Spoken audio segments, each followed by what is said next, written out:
I need to speak to you from the heart and from my spirit. The note I prepared was for a different sermon, but as we were waiting, I began to download something, yes, exactly the same, but subtly different. So the Yorubas have a scripture, and that scripture says very clearly, Emu, Eki, Biteran Oreko. I'll translate for you or interpret. Grab it. Catch it. You do not catch the porcupine in the same manner as the rabbit. Let me explain that to you. If you're familiar with the porcupine, you will know of the quills on its back, with which it largely impales stupid predators. Even lions steer clear of the porcupine. As small as it is, its entire body made of quills would kill a lion if it would dare.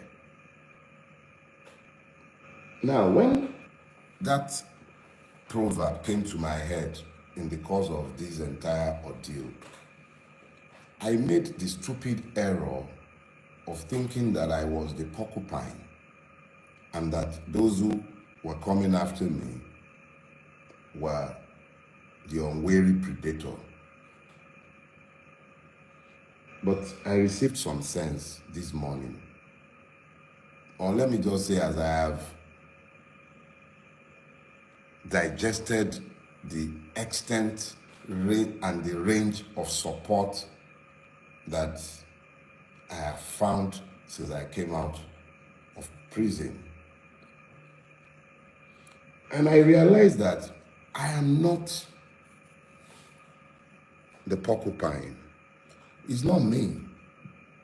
I'm just as harmless and defenseless as any of the other rabbits in this space. You will remember that for a long time, I have argued that the Nigerian is not a citizen. I even went as far as to have labeled myself for years as the patriot of an unborn nation. And then I believe on my Twitter feed, you find me labeling myself a victim of Nigeria. And I have multiple times spoken to the victimhood of the Nigerian people. I have lamented for years that what truly assails the Nigerian is the complete absence of the rule of law in our country, and how this has left all of us defenseless and as praise in what has become a country of pain. I have spoken to you about this for years, I spoke to you about it, that we are all victims, that we have all become as victims in the country that we have managed to build. I told you how we were all running away.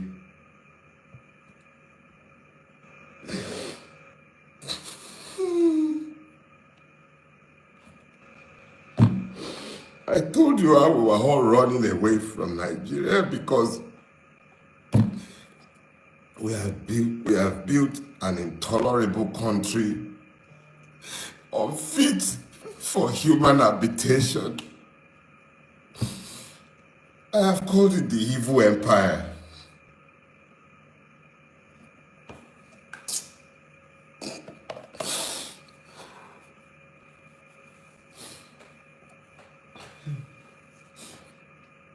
I have called it the evil empire.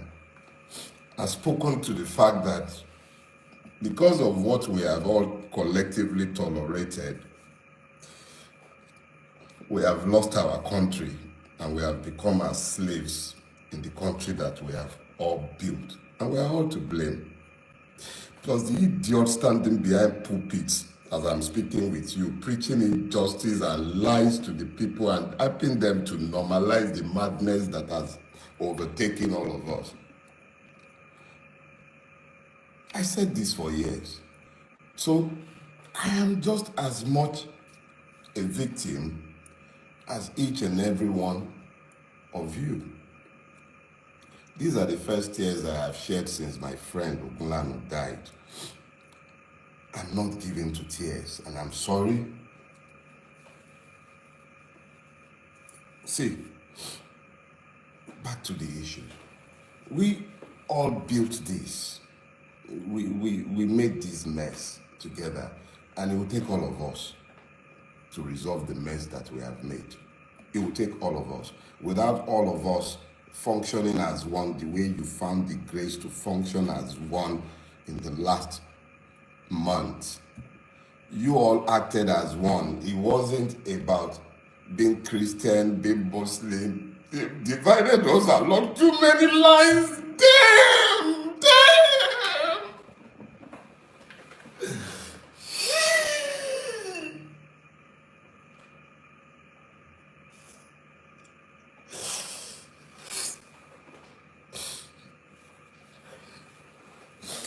We stopped being human because we became Nigerians.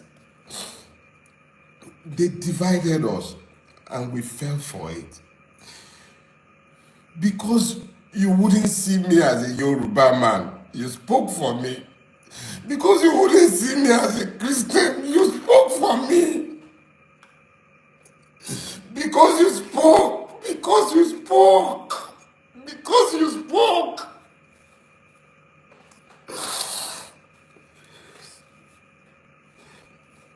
Because you spoke, Nigeria couldn't happen to me. Because you spoke. The only reason Nigeria couldn't happen to me is because you spoke. You spoke. That is why Nigeria couldn't happen to me. And yeah, Nigeria couldn't happen to me. Emu, Eki, Bitero Record. You found your voices.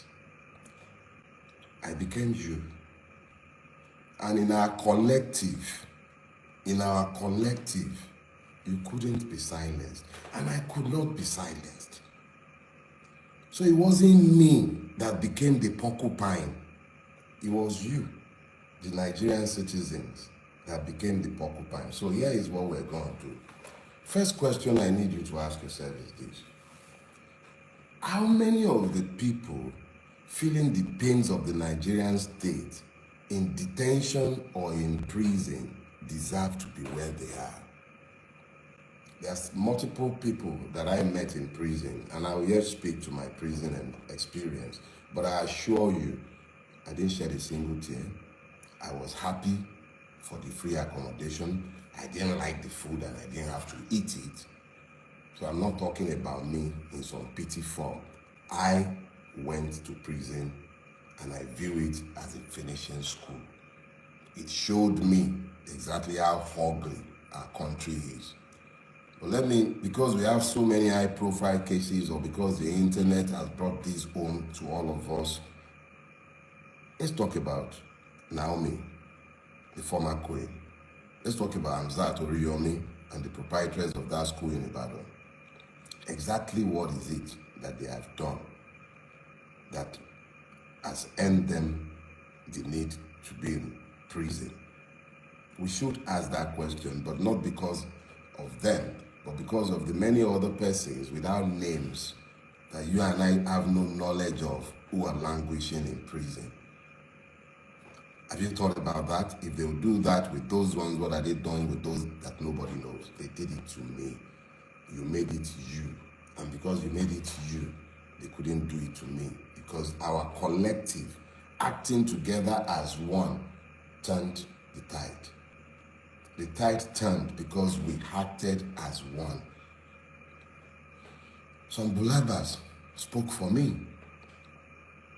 Obedience spoke for me. My brother in the revolution now movement, all of them spoke for me. Traditional rulers, you all spoke, and because you all spoke, I couldn't be treated the way each and every one of the other persons who do not deserve to be in prison were treated. The system resisted. I spent 21 days in captivity. 21 days. For those of you who are inclined to the spiritual, you understand the significance of 21 days. It pleased God that I should be kept in captivity for 21 days. The full cycle of a woman, the full cycle of Mother Nature. 21 days I was kept. There are some stories to be told on other days. But it's a long walk to freedom, but it could also be a short walk. It depends on each and every one of us. But the one thing that has become very clear to me, is that whatever we are going to get, we are going to have to act as one. We cannot continue to divide ourselves the way we've been horribly divided. We've got to act in concert, and in acting in concert, we should be able to achieve better results. Yorubas have this proverb. They say, "Àìrìn lọ́wọ́ ọwọ́ ọmọ ejò ló ń ṣekú pa wọ́n." It simply means that if the reptiles, snakes, would act together in concert, then they would not die the way they die, since they rarely ever walk in pairs. We are the ones who have divided ourselves. My current travels, no, not travels, there is no traveling anything. Let me just say my current experiences or my past experiences, in my own candid opinion, highlights the need why we all have to act in concert. We need to agree what our own enlightened selfish interests might be. And I assure you, there are multiple interests, because there is nothing that afflicts one part of this country that does not afflict the other. There is nothing that afflicts me that I didn't see afflicting multiple others that I saw in prison. And I know of multiple cases on a day-to-day basis in Nigeria where the totality of the flaw or the completion of everything is found in the knowledge that the Nigerian is not a citizen. The struggle ahead of us is the one where we must demand to be citizens. Those of you who desire separate homelands, you are only going to get that when you become citizens. Unfortunately or fortunately for all of us, we are trapped in this monstrosity that is called Nigeria. If we are going to ever come out of the monstrosity, whether that be as different nations or whether that be as one, it would be because we found the courage to become citizens in the space we are occupying today, forget the contrived differences between us, and then ensure that as citizens, we exercise our free sovereign will to do with Nigeria, our home country today, as we care. So those of you who desire Odua Republic or you're desiring Biafra, that's fine. But let's first of all become citizens here. And then we may, as citizens, exercising our sovereign will, have referendums where you can decide democratically, if these homelands should be created. That should be our clear thoughts right now, how to become citizens. You do not become citizens in a place unruled by law. So the struggle ahead of us is to insist on the rule of law in the country in which we live. There are many struggles ahead. I will be seeking legal reliefs and redress against everyone involved in my abduction. I shall be defending each and every one of the many suits, civil and criminal, that have been filed against me rigorously. When we are done, I shall myself be writing petitions to the LPDC, looking to ensure that some lawyers do not ever practice law in this country again. Let us be clear. I remain your brother. I remain you, Dele Farotimi, Esquire, S.A.N., senior accused of Nigeria, victim of Nigeria, but a conscious victim, capable of articulating the conditions of the victim. I am not a victim again. I am a threat. That's what my brother always says. So, kolo, Somadalon ni mo jẹ́ fún yín. Mi ò ṣe jẹ, kò sí ní tẹ́lẹ̀ fi mí ṣe. Mi ò dẹ̀ ní kó lọ́rùn yín. Tolerate me, as long as we have to continue pretending that we're a democracy. You're gonna just have to tolerate me, okay? All right, guys. That's for you all. There isn't much more to say than to say thanks. For those who merely posted free Dele Farotimi, for those who stepped on the streets in Ekiti, Tanko, Yunusa. Yeah, Tanko, thanks.